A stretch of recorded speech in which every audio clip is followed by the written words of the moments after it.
So today I'm driving out to see Alex from Problemio, Problemio.com. He's also a top instructor at Udemy. Actually, this is like the third time I scheduled to meet with him. Actually, I drove out to meet with him in Hoboken, where he is based, Hoboken, New Jersey. And it happened to be that when I got there, it started pouring rain, even though it wasn't supposed to.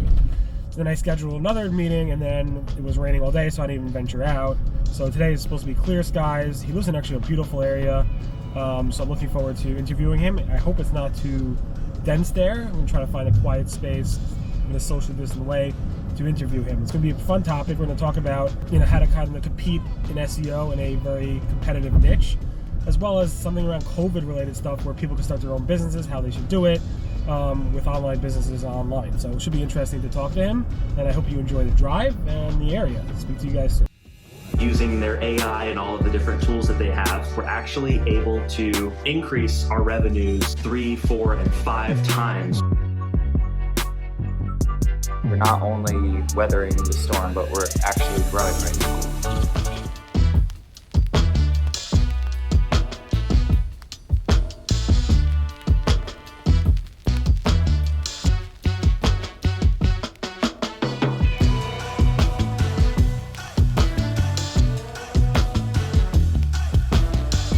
Alex, thank you for meeting with me. This is a really trendy area. I mean, at least I think it is. I mean, people exercising everywhere. What are those buildings over there behind you? Don't know any of them. It's Manhattan. Manhattan, okay, cool. Can you please tell people in this camera who you are? So my name is Alex Genadinik. I've been doing SEO for forever, 10, 15 years. Nothing like Barry, but for a while. Now I have a large online teaching / coaching / books business. And a lot of my clients, they come to me and they're like, well, how do I do SEO? And mostly they're in competitive niches. And there's a problem, like, oh my God, like it's tough for you. It's harder than you'll ever know. So we get into this conversation, well, how do you stand out? How do you differentiate? All that whole very common conversation you have to have with people. And I guess that's what we're gonna talk about today. Yeah, that's for sure. And your company's called Problemio.com. Yeah, it's a domain I got 1 million years ago. I probably wouldn't get it today, but that's. And you're also like a top 1% instructor at Udemy, it's called? Yeah, Udemy. Udemy, yeah. I think, that's a very popular platform, right? So yeah. Cool. So I have my mask. Usually I take it off completely, but I'm usually out in the boondocks. I mean, there are people with masks and without masks. So I'm just gonna keep it over here, just in case somebody yells at me, but you can do it, you're from here, you know what to do. You don't have to keep it on, so it's up to you. If they yell at you, you live here. We're pretty social distant, I think. We are, yes. We are. But I want to be careful and respectful of your community here. So this is really a beautiful area. So thanks for having me out here. Thanks for coming. Let's talk a little about your history. So you said you've been doing SEO for about, 5, 6, 7 years so? No, 10 to 15 years, 15 something years. like that. Okay, and where did you start doing SEO? So I originally was a software engineer.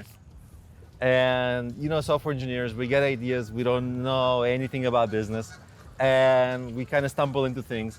And back 1 million years ago, like you could make a site and like literally the next day in your Google Analytics, it would say, you're ranking for this and you're getting traffic from this. And back in that day, it actually would show you what the searchers were. And I was like, oh my God, like something clicked in my head and I was like, this is my ticket because no one's helping me. I don't know business, but like, this SEO thing, I can kind of reverse engineer it because my engineering mind sort of like worked along. It's kind of similar. And I think engineers have like a big advantage in this. I don't know, because like normal people, they kind of like have to learn to think in SEO. Like they're like, what? Keywords? Right. And I'm like, oh yeah, keywords. It's an algorithm. Yes. And for me, it was like, oh my God, this is my thing. So you came from the developer track. Yeah. A lot of people come from the marketing track as well. And then some people just are looking for a job and they just get a job in SEO. That's interesting. I came from like, oh my God, I have a very heavy developer background with my company, but it's more about like, this thing is always changing. It's so fascinating. I just want to cover it. All right. And then where was your first job in SEO? Was it just always by yourself? Always my sites. And I always used to bother that SEO gurus, marketers, Yeah. people I knew, like, teach me about SEO. And they're like, just leave me alone. I don't want to do it. So I had to just kind of figure it out all on my own through my sites. And That's the way to do it. You know how it is, like a million experiments, and then I started getting clients and a million of their sites with all sorts of different. So, and then I just like, oh, okay. That's the way to do it. That's really the way And to also, do it. of course, following you. Thank you. I take full credit for all your Full success. I get commission check every month, so Yeah. I appreciate it. As every SEO would want, their affiliate I checks. think actually the SEO community should applaud you because you've been doing amazing work. I just copy and paste what you guys talk about. That's all I do. You know you're not supposed to copy and paste in this field. You know It's that. all about scraping content. Google does it, so why can't I do it? Yeah. Anyway, let's talk about your SEO topics. So let's talk about how do you rank well for Viagra in search? No, we're not doing that. Not that. But but this is a conversation I have with almost all clients. Let's say 80% of, I don't know, some large percentage of clients. It's either they have a local business which is not too competitive. Thank God, they don't know how lucky they are. But if they're trying to rank for shoes or T-shirts, oh my God, like they don't know what they're getting into. Right. So we start having this conversation. Well, how do you differentiate? They're like, I haven't thought about it. How do you do this? I haven't thought about it. And so I wanted to use this example, this SEO T-shirts. I've got my own T-shirt company. I have the same exact T-shirt. You How got is the same that? T-shirt. How did you get? I Oh guess my God. I'm really good at scraping people's content. You so- really scraped it, man. Yeah. Well, thanks for the T-shirt. I appreciate it. But So what's this all about? Pink is better. I think pink. Yeah, but green is Yeah. like PageRank and Google Pixie Ducks. They always My wife the was green like, "Why toolbar did you get PageRank. pink?" Oh, good. It looks good. Yeah. Let's say. So I tell everybody, don't get into crazy niches. Don't do competitive things. Okay, am I crazy? Did I just do this? I just did the thing, right? Right. Let me explain my thesis, and people at home, they can replicate parts of it. So, am I crazy? By the way, don't answer that. But so there's a few things that when I was in the planning of this idea came together. So in the business planning, you kind of determine is this a good idea or not. So it's a little bit catchy, wave if you like. It's memorable, first of all.